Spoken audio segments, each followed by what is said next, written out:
Hello hi friends, welcome to our channel. Kalpana ద్వారా అయితే మనోజ్ రోహిణిలు చేసిన కుట్ర అయితే బాలు బయట పెడతాడు. ఇక ప్రభావతి మనోజ్ పై కోపాన్ని తట్టుకోలేక మనోజ్ని నిలదీస్తూ ఉంటే ఇదంతా రోహిణియే చేసింది అని మనోజ్ అయితే భయపడి చెప్పేస్తాడు. ఇక ప్రభావతి అయితే రోహిణిపై విరుచుకుపడుతుంది. మరి ఇదంతా ఎలా జరగబోతుందో తెలుసుకునే ముందు వీడియోని చివరి వరకు చూసి ఎక్కడ కూడా స్కిప్ చేయకుండా లైక్ చేసి ఛానల్ని సబ్స్క్రైబ్ చేసుకొని సపోర్ట్ చేయండి. ఇంకెందుకు ఆలస్యం, ఈరోజు ఏం జరగబోతుందో స్టోరీలోకి అయితే వెళ్ళిపోదాం. ఇక కల్పన నిజం బయట పెట్టడంతో రోహిణి మనోజ్ అయితే వారు మాట్లాడక అలా చూస్తూ ఉండిపోతారు. వాళ్ళు మంచితనం గురించి కల్పన చెప్పి అక్కడి నుంచి వెళ్ళిపోతుంది. ఏంటన్నయ్య ఇది? ఇన్ని రోజులు నాన్నని అమ్మని మమ్మల్ని అందరినీ మోసం చేశారా? ఏం మనిషివరా నువ్వు? 45 లక్షలు తీసుకొని ఏం చేసావురా నువ్వు అని రవి అయితే నిలదీస్తూ ఉంటాడు. ఓ మై గాడ్, ఇద్దరికిద్దరు ఎంత పెద్ద ఫ్రాడ్ చేశారా?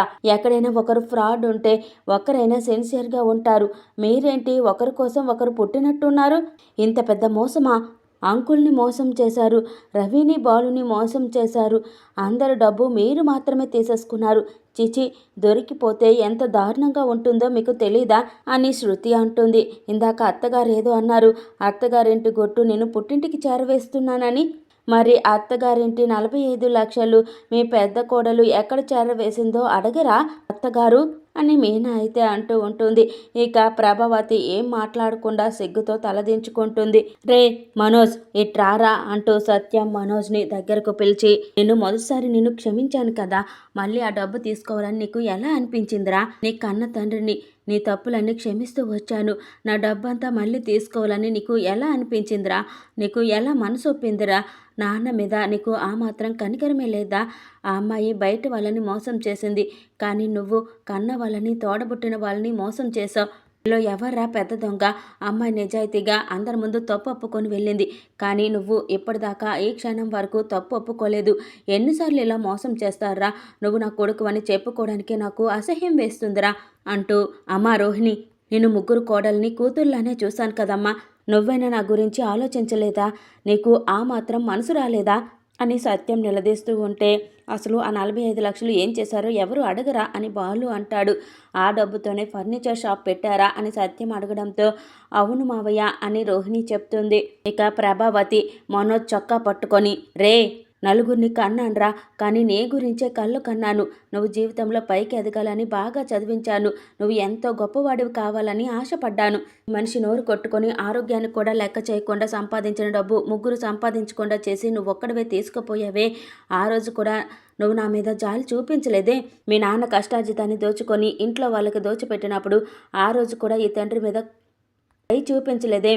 అప్పుడు కూడా తిరిగొస్తే మీ నాన్న, వీడు వీడు నేను ఎవరు గుర్తుకు రాలేదా? ఈ తల్లికి, తండ్రికి, తోబుట్టువులందరికీ ద్రోహం చేయడానికి నీకు మనసు ఎలా వచ్చిందిరా? చెప్పరా అంటూ మనోజ్నైతే నిలదీస్తూ ఉంటుంది. అమ్మ సారీ అమ్మ, డబ్బు రాగానే వాళ్ళ నాన్న ఇచ్చాడు, షోరూమ్ ఓపెన్ చేద్దామని అబద్ధం చెప్పింది రోహిణి అమ్మ, నాకేం తెలీదు అని మనోజ్ చెప్పడంతో అంతా కూడా రోహిణి వైపు చూస్తూ ఉంటారు. రవి, శృతి, ఇందాక నన్ను అత్తగారు ఏమన్నారో తెలుసా? నీ పుట్టిన నుంచి రూపాయి తెచ్చే గతి లేదు. నా కోడలు రోహిణి వాళ్ళ నాన్నని అడిగి 25 లక్షలు తీసుకొచ్చి షోరూమ్ ఓపెన్ చేయించింది అన్నారు. ఎవరిని అడిగి? రోహిణి వాళ్ళ నాన్నని అడిగి. ఇప్పుడు తెలిసిందా అత్తయ్య ఎవరి డబ్బుని ఎవరిదని చెప్పిందో? ఇక ప్రభావతి అయితే చాలా కోపంగా రోహిణి దగ్గరకు వచ్చి, నువ్వు కూడా నన్ను మోసం చేశావు. నిన్ను నెత్తిన పెట్టుకున్నాను. 45 లక్షలు వసూలు చేసి 25 లక్షలు అని చెప్పి, అది మీ నాన్న ఇచ్చాడని అబద్ధం చెప్పి మమ్మల్ని అందరినీ మోసం చేశావు. ఎందుకు చేసావే అంటూ ప్రభావతి రోహిణి చెంప పగలు కొడుతుంది. ఇంకా అంతా కూడా ఒక్కసారి షాక్ అయిపోతూ చూస్తూ ఉంటారు. నా భర్త జీవితాంతం కష్టపడిన డబ్బు అది. నేను కన్న తండ్రి కంటే ఎక్కువగా చూసుకున్నారు కదా. ఆ మొహం చూసాకైనా ఆయన చూపించిన ప్రేమలు చూసి నీకు నిజం చెప్పాలనిపించలేదా? కాళ్ళ ముందు నిలబడ్డ ఈ పెద్ద మనిషి కష్టార్జితాన్ని దోచుకున్నదే కాక ఆ గొప్పతనం ఎక్కడ ఉన్న నీ కన్న తండ్రికి అంటగట్టి నాతో మెప్పు పొందాలని చూసావే, సిగ్గులేదా నీకు అంటూ ప్రభావతి అయితే రోహిణిని చితకబాదుతూ ఉంటుంది. ఆగు ప్రభ అని సత్యం అడ్డుకుంటూ ఉంటే, నన్నెవరూ ఆపొద్దు, అసలు నువ్వు మనిషివేనే, ఆడదానివేనా? ఎందుకు మా డబ్బుని తిన్నావు? వాళ్ళు ఎందుకు ఇలా కాల్చుకు తింటున్నావు చెప్పవే అంటూ ప్రభావతి అయితే రోహిణిని చితక్కొడుతూ ఉంటుంది. ఎవరు నన్ను ఆపకండి, ఇది నా నమ్మకాన్నే ముక్కలు చేసింది.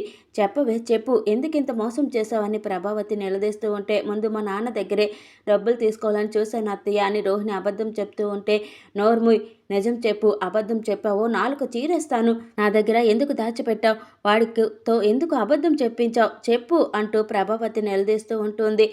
ముందు షోరూమ్ ఓపెన్ చేయించాక మా నాన్న డబ్బులు అడిగి మీకే ఇవ్వాలనుకున్నానని రోహిణి చెప్తూ ఉంటే, ఇది కూడా అబద్ధమే అంటూ రోహిణిని చితకబాదుతూ ఉంటుంది.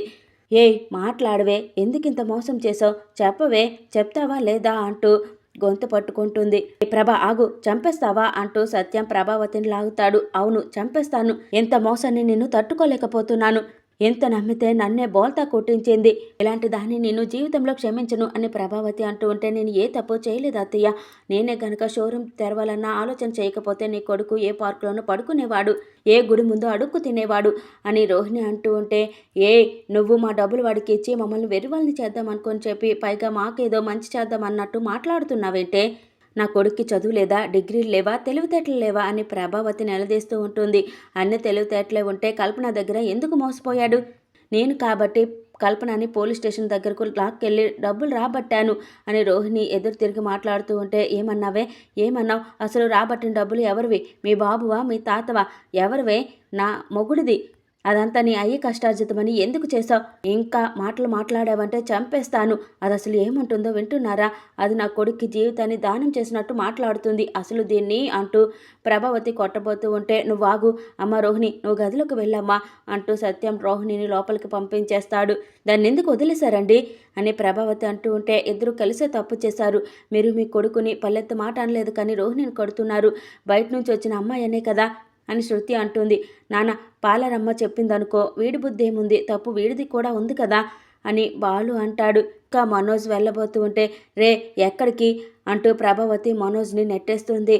నువ్వు దాని దగ్గరికి వెళ్ళి అది చెప్పిన మాటలు విన్నావు, నరికి పోగులేస్తాను, సిగ్గులేదురా నీకు, తండ్రిని తల్లిని పెళ్ళం మాట విని అందరికీ ద్రోహం చేశావు, మోసం చేశావు అంటూ ప్రభావతి చాలా కోపంగా అక్కడి నుంచి వెళ్ళిపోతుంది. అమ్మ న్యాయవతిగా న్యాయం చేసిందిగా, అన్నావతి కాబట్టి మనోజ్కి ఏమనుకుండా పాలరమ్మకే శిక్ష వేసిందని బాలు అంటూ ఉంటే, నువ్వు నోరు ముయిరా, ఇంటి కోడల మీద చేసుకోవడం మర్యాద అని సత్యం అంటూ ఉంటే, తప్పే, ఇద్దరూ తప్పు చేశారు అని మీనా అంటుంది. పాలరమ్మని మాత్రమే కొట్టడం తప్పు అని బాలు అంటూ ఉంటే, అమ్మ అవమానాన్ని తట్టుకోలేకపోయింది అన్నయ్య, అందుకే కొట్టింది అని రవి అంటాడు. ఇక తర్వాత బాలు, రవి, మీనా, శృతి బయటకు వచ్చి మాట్లాడుకుంటూ ఉంటారు. ఈరోజు ఎలాంటి సందర్భం వస్తుందని ఎప్పుడు ఊహించలేదని బాలు అంటూ ఉంటే, నేను అస్సలు ఎక్స్పెక్ట్ చేయలేదు అని రవి అంటాడు. ఏ సెక్షన్లోనూ ఒక అత్త కోడల్ని ఇలా కొట్టలేదు, ఇలా రోహిణిలాగా ఏ పాత్రకు కూడా కిక్ ఉండదు అని శృతి అంటూ ఉంటే, ఇది నిజమో అబద్ధమో తెలియట్లేదు, మనం ఒకరినొకరిని నిజంగానే గిల్లుకోవాల్సిందే అంటూ బాలు మీనాని గిల్లుతాడు. ఇంకా శృతి రవిని గిల్లి ఇదంతా నిజమే అని అంటూ ఉంటే, నిప్పులాంటి నిజాన్ని బయట పెట్టినప్పుడల్లా కల్లాపు జల్లినట్టు నిప్పుని ఆర్పుకొచ్చిందా పార్లరమ్మ అని బాలు అంటాడు. మైండ్ బ్లోయింగ్ బాలు, డైనింగ్ టేబుల్ని కోర్టు బోన్లో మార్చి నిజాన్ని బయట పెట్టడం నాకు భలే ఎగ్జైటింగ్గా అనిపించిందని శృతి అంటుంది. కల్పన వచ్చి నిజం చెప్పకపోయి ఉంటే ఎప్పటికీ రోహిణి వాళ్ళ నాన్న డబ్బులు ఇచ్చాడని చెప్పుకుంటూ తిరిగేది. అత్తయ్య కూడా నన్ను డెబ్బి పొడవడానికి వాళ్ళ నాన్నే షాప్కి డబ్బులు ఇచ్చినట్టు అంటూ ఉండేది అని మీనా అంటే, ఆ కల్పన రాజమండ్రిలో ఇన్ని క్యాబ్లు ఉండగా నీ కారు ఎందుకు ఎక్కాలి, పోలీస్ స్టేషన్లో నీతోనే ఎందుకు సాక్షి సంతకం చూపించాలి అని రవి అడుగుతూ ఉంటే, ఎప్పుడో చూసిన సుమతి ఇప్పుడు చూసి ఎందుకు గుర్తుపట్టాలి అని మీనా అడుగుతుంది. కానీ వాటి గుర్తించారా, ఇంత జరిగి ఫ్రాడ్ అయినా అదేంటో బాలుకు మాత్రమే తెలిసిపోతుంది అని శృతి అడుగుతుంది. మొన్న కూలింగ్ గ్లాస్ పెట్టుకున్నాను కదా, ఆ ఫోటో వల్లే నిజం బయటపడిందని బాలు అంటాడు. మనోజ్ అన్నయ్య చేశాడంటే పర్లేదు కానీ రోహిణి వదిన చేసిందంటేనే నేను నమ్మలేకపోతున్నాను అని రవి అంటూ ఉంటే, మీ అన్నయ్య రోహిణి ఇంట్లో అడుగు పెట్టినప్పటి నుంచేనే రోహిణి ఏదో తప్పు చేస్తుంది, ఏదో దాస్తుంది అంటున్నారు. మీనా అంటే, ఇదొక్కటే కాదు ఇంకా చాలా పెద్ద విషయాలే దాచిపెడుతుందని నా అనుమానం అని బాలు అంటాడు. నిజానికి మీ అన్నయ్య రోహిణి ముందే ఈ విషయం అత్తయ్యతో చెప్పుంటే అత్తయ్య ఇద్దరిని కాపాడి ఉండేది అని మీనా అంటుంది. సడన్గా కల్పనని తీసుకొచ్చేసరికి వాళ్ళకి తప్పించుకునే అవకాశం దొరకలేదు, అత్తయ్యకి తప్పించే అవకాశము దొరకలేదు అని మీనా అంటూ ఉంటే మనోజ్ వింటూ ఉంటాడు. మరి మీ రోహిణిని కొట్టేసి మనోజ్ని ఎందుకు వదిలేశారు, ఇది తప్పు కాదా అని శృతి అంటూ ఉంటే, వదిన మాత్రం మనోజ్ అన్నయ్య గురించి ఎంత చీప్గా మాట్లాడిందని రవి అంటాడు. అవును, వాడి భార్య 10 మందిలో గౌరవం నిలబెట్టే మాట్లాడాలి, కానీ ఇప్పుడు తన మీదకి వచ్చేసరికి వాడిని ఇరికించేసింది అని బాలు అంటూ ఉంటే, వాడేం తక్కువేం కాదు, సారీ అండి, మీ అన్నయ్య తక్కువడేం కాదు. దొరికిపోగానే రోహిణిని ఇరికించేశాడు అని మీనా అంటే, మనోజ్ మంచి భర్త కాదు. ఆంటీ తన భార్యను కొడుతుంటే చూస్తూ ఆపను కూడా ఆపలేదు అని శృతి అంటూ ఉంటే ఇంకా అందరి మాటలు విని మనోజ్ బాధపడుతూ అక్కడి నుంచి వెళ్ళిపోతాడు. మరోవైపు రోహిణి జరిగిందే గుర్తు చేసుకుంటూ బాధపడుతూ ఉంటుంది. ఇంతలో మనోజ్ అక్కడికి రావడంతో, నన్ను ముట్టుకోవద్దు, మాట్లాడుకు ప్లీజ్. అత్తయ్య కోప్పడుతుందని అనుకున్నాను కానీ నా మీద చేయి చేసుకుంటుందని నేను అస్సలు అనుకోలేదు. నువ్వేం మాట్లాడొద్దు. నేను ఇంకా షాక్ అయిన విషయం చెప్పాలా? అక్కడ అంతా జరుగుతున్నా కూడా నువ్వు కనీసం సపోర్ట్ కూడా చేయలేదు చూసావా? ఆ నిమిషంలో నా గుండె ముక్కలైపోయింది మనోజ్. అరే అత్తయ్య అంతమందిలో నన్ను కొడుతూ ఉంటే నువ్వు ఒక్క మాట కూడా మాట్లాడలేదు, వద్దనే ప్రయత్నం కూడా చేయలేదు. చాలు మనోజ్, నువ్వు ఇక్కడి నుంచి వెళ్ళిపో అని రోహిణి అంటూ ఉంటే, లేదు రోహిణి, నేను చెప్పాలని అనుకున్నాను. నేను ఇప్పుడు ఏం చేశానని ఎలా అరుస్తున్నావు? నువ్వు చేసింది తప్పు కాదా అని మనోజ్ అంటే, ఏంటి ఏమన్నావు? నేను తప్పు చేశానా? ఏం చేశాను మనోజ్? నేను ఒక్కదాన్నే చేసిన తప్పేంటి చెప్పు మనోజ్ అని రోహిణి అడుగుతూ ఉంటుంది. నా ఉద్దేశం అది కాదు రోహిణి, నువ్వు అమ్మతో అలా మాట్లాడకుండా ఉండాల్సింది అంటున్నాను అని మనోజ్ అంటూ ఉంటే, ఓహో మీ అమ్మ నన్ను కొడితే తప్పుగా అనిపించలేదు కానీ నేనన్న మాటలు మాత్రం నీకు తప్పుగా అనిపించాయి. Great great Manoj, great mother, great sun, great bonding Rohini అంటూ ఉంటే, నువ్వు నా గురించి అలా మాట్లాడి ఉండకూడదు కదా. ఆ మాటలు విన్నప్పుడు నాకు ఎంత బాధేసిందో తెలుసా? నేను ఎందుకు పనికిరాని వాడినని, నా డిగ్రీలు ఎందుకు పనికిరావని నువ్వు అలా మాట్లాడొచ్చా? నేను ఎంత కష్టపడి చదువుకున్నానో నీకేం తెలుసు అని మనోజ్ అంటూ ఉంటే, ఏం చేసావు? డిగ్రీలతో ఏం చేసావు? వచ్చిపోయే వాళ్ళు చూసి మా మనోజ్ ఎంత గొప్పవాడో, ఎంత చదువుకున్నాడో అని చెప్పుకోవడానికి తప్ప దేనికి పనికిరాదు అని రోహిణి మాట్లాడుతూ ఉంటే మనోజ్ చాలా బాధపడుతూ ఉంటాడు. Please subscribe my channel. Thank you for watching.